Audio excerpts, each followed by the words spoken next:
குதிரைவாலி சாதம். இது வந்து கொஞ்சமாக நாட்டு சக்கரை போட்டு வச்சுருக்கிறேன். அதுக்கு அப்படியே கொஞ்சமாக நெய் விட்டு பிணைஞ்சு சாப்பிட்டுக்கலாம்.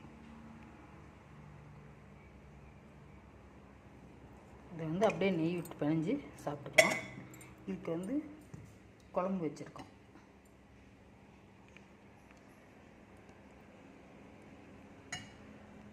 குதிரைவாலி இலை சிறுதானிய உணவு.